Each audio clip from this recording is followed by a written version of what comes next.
Okay, this time we're going to take a look at the Adalwolf face-off. So again, I caution anybody who's not gotten to this point in Chapter 2 to potentially just not check this out until the time comes when you're actually here. Spoilery, and it would be nice if it's, you know, kind of a surprise for you along the way, the mechanics of the fight and, you know, what have you. So if you're here, I'm hoping that means that you have either encountered or you're actually on this encounter right now. So on this face-off, you're going to be asked to reveal 4 cards. And here are the 4. And like the other times, there's usually a card with a set of unique rules. And so I'll go over that now. So this is the Wolfpack rules. It says, if a player cannot make a bullseye on a set, spawn 1 wolf of the wolf pack. Each wolf spawn gets a turn to attack and has a hit accuracy of 2. So here's the wolf pack. These guys aren't actually present yet at the fight. So they're going to be here, as mentioned, if you don't make a bullseye on a set against your main target, which is the Adalwolf. Okay?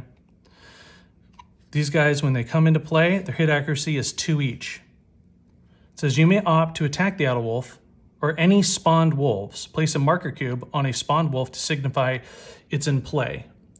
Replace it with a different color cube if and when it's defeated. So let's just quickly, let's say that I rolled my shot dice, my wild shot dice, and I didn't happen to make a hit on the Adalwolf. What we're gonna do is we're gonna take a cube and we're gonna place it here. And now that represents the fact that this one of the 3 wolves is now present here at the face-off. Now, they only have 1 hit, 1 bullseye hit. So, as mentioned, it says replace it with a different color cube if and when it's defeated. Since they can only spawn once, if this one's defeated, you're gonna take off that cube and put on another. So if all 3 of them, for example, were in play, so now what we're looking at is this one's been defeated, these 2 are still in the face-off. So hopefully that makes sense. Place the first cube on to show that they've shown up. Place the other cube on when you know that they've been defeated. Then right here, those are the wild shot combinations you can use to actually get rid of each individual spawned wolf. The wolves in the wolf pack are not in play until spawned, as we discussed. A wolf can only spawn once. Please note, in a 2-player game, if both players miss and a wild shot bullseye is rolled, still spawn 1 wolf. Now the reason that rule is there is because if you're playing 2 players and they both miss and then a wild shot bullseye is rolled, that would mean that you still got a bullseye on a set. So player 1 missed, player 2 missed, but then you have this bullseye. So that means that there was a hit. So there isn't, that takes care of one of those. I hope that makes sense. So reviewing, player 1 missed, player 2 missed, but the 2 of you together rolled your wild shot and got a bullseye. So you can then remove one of the misses. So that would mean that only 1 would show up. That's the little kind of weird kink to the fight that you'll have to know if you're playing 2-player. Otherwise, it's fairly straightforward. There's another little bit here I'm actually not going to read because that's something I think you should discover throughout the game. I think it's self-explanatory. And the face-off ends once the Adalwolf or Hildegard is defeated. If something from the wolf pack is still in play and you've defeated the Adalwolf, this goes away. You don't have to defeat everything. You just need to get rid of the big guy. These guys are just here to bother you and complicate things until this fight is over. So I'll run through the first set for me and the first set for the Adalwolf, and then that will be the end of this example. All right, so we got hit accuracy of 3.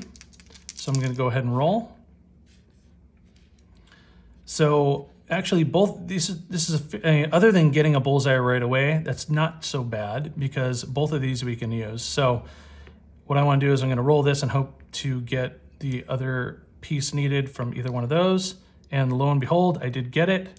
So I have one bullseye, and now I'll roll a wild shot, and I have nothing. So that's a good start. So I hit the Adalwolf with 1. I'll just put it up there. And then it's time for him to go. And obviously nothing has spawned. This is still not in play yet because I managed to hit him. So now it's the big bad guys here, the big bad wolf's turn. So we're gonna roll. Nothing's going on. He can't use any of this, and he hasn't hit the first spot. So we'll just put that one there because he's gonna want to finesse and try again. And again, great for us, he missed. So now we just rinse and repeat. So we'll try one more time with Hildegard to see what happens. Okay, so again, not so bad. We got 2 of the things we needed. Great. So we got another hit. This is going about as well as it can right now. Now what we want to do is see if we get another one. Looked like it was going to go that way. Okay, so we got another hit. So nothing has spawned. It's his turn. He's pretty weak right now. He's going to continue to be weak until one of these pop up. So, oh, well, he did get a hit on me. So now we'll roll this one to see if he gets the pip or the dot, whatever you want to call it. Okay, so we're on the board. So, or the wolf's on the board. So it's 2-1, and that's this fight. So this would continue until either Adalwolf or Hildegard is defeated.